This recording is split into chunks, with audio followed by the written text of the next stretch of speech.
कल्पना कीजिए एक ऐसा विश्वविद्यालय जिसकी उम्र कई देशों से भी ज्यादा अधिक है। एक ऐसा मंच जहां सदियों से दुनिया के सबसे बड़े वैज्ञानिक, दार्शनिक, अर्थशास्त्री, राजनेता और विचारक अपने विचार रखते आए हैं। एक ऐसा स्थान जहां से निकले विचारों ने साम्राज्यों की दिशा बदली, ज्ञान की सीमाएं बढ़ाई और मानव सभ्यता के भविष्य को प्रभावित किया। और अब उसी ऑक्सफोर्ड में भारत के उपनिषद, वेदांत और आत्मबोध की चर्चा हो रही है। प्रश्न है, क्या यह केवल एक व्याख्यान था या फिर यह उस भारत के वापसी का संकेत है जिसने कभी दुनिया को ज्ञान का मार्ग दिखाया था। आज की कहानी केवल आचार्य प्रशांत के ऑक्सफोर्ड जाने की नहीं है, यह कहानी है भारत की, उसके ज्ञान और आधुनिक दुनिया के संकटों की।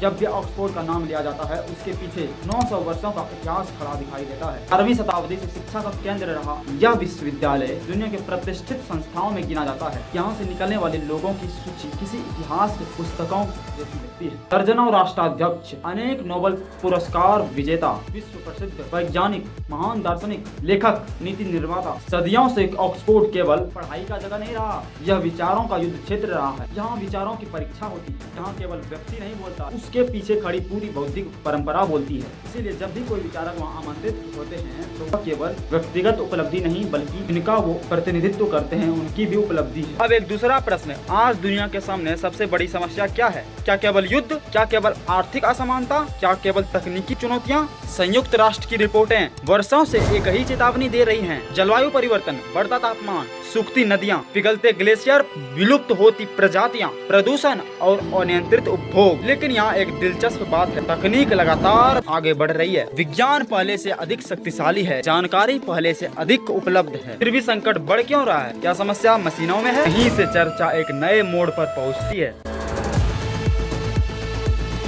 आचार्य प्रशांत ने अपने व्याख्यान में एक असामान्य प्रश्न उठाया, यदि मनुष्य का लालच नहीं बदलता तो क्या केवल तकनीक पृथ्वी को बचा सकती है? यदि इच्छाएं असीमित हैं तो क्या संसाधन पर्याप्त हो सकते हैं? यदि भीतर बेचैनी है तो क्या बाहरी विकास समाधान बन सकता है? उन्होंने ईशावास्य उपनिषद के माध्यम से यह समझाने का प्रयत्न किया कि बाहरी संकटों का जड़ अक्सर मनुष्य की आंतरिक स्थिति में होती है। हम जितना अधिक भीतर खाली महसूस करते हैं उतना ही अधिक बाहर से भरने की कोशिश करते हैं। अधिक उपभोग, अधिक संग्रह, अधिक संसाधनों का दोहन, और यही प्रक्रिया अंततः पर्यावरणीय संकट का कारण बनती है। यह दृष्टिकोण आधुनिक जलवायु विमर्श में कम सुनाई देती है क्योंकि अधिकांश चर्चाएं तकनीकी समाधान खोजती हैं, जबकि यहाँ प्रश्न मनुष्य की चेतना पर उठाया गया है। जब भी भारत की चर्चा होती है तो अक्सर अर्थव्यवस्था, जनसंख्या, सेना या तकनीक की बात होती है, लेकिन भारत की सबसे विशिष्ट पहचान क्या रही है? ज्ञान, आत्म अन्वेषण, दार्शनिक खोज, उपनिषद, बुद्ध, महावीर, कबीर, नानक, विवेकानंद।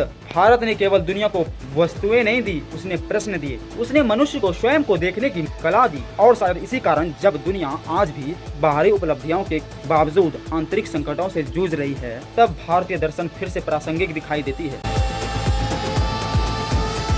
इतिहास केवल घटनाओं से नहीं बनता, इतिहास तब बनती है जब कोई घटना अपने समय के बड़े प्रश्नों को छूती है। ऑक्सफोर्ड में एक भारतीय दार्शनिक का यह कहना कि जलवायु परिवर्तन का समाधान केवल तकनीक नहीं बल्कि चेतना का परिवर्तन भी है, यह एक महत्वपूर्ण बौद्धिक हस्तक्षेप माना जा सकता है। क्या यह दुनिया बदल देगा या भविष्य बताएगा? लेकिन इतना निश्चित है कि भारतीय दर्शन को वैश्विक मंचों पर गंभीरता से सुना गया और यह अपने आप में एक उल्लेखनीय घटना है। शायद सबसे बड़ा प्रश्न यह नहीं है कि आचार्य प्रशांत ऑक्सफोर्ड क्यों गए, सबसे बड़ा प्रश्न यह है कि ऑक्सफोर्ड में आखिर सुना क्या गया। सदियों पुराने उपनिषदों की आवाज, आत्मबोध की बात, संयम की बात, पर्यावरण के साथ सामंजस्य, संतुलन की बात, और यह याद दिलाने वाली बात कि पृथ्वी का संकट केवल पर्यावरण का संकट नहीं है, यह मनुष्य की चेतना का भी संकट है। हो सकता है आने वाले वर्षों में इस घटना को केवल एक व्याख्यान की तरह याद ना किया जाए बल्कि उस क्षण के रूप में याद किया जाए जब आधुनिक विश्व की समस्याओं के बीच भारत की प्राचीन ज्ञान परंपराओं ने फिर से वैश्विक संवाद में अपनी उपस्थिति दर्ज कराई। आप क्या सोचते हैं? क्या दुनिया को अभी तकनीक से ज्यादा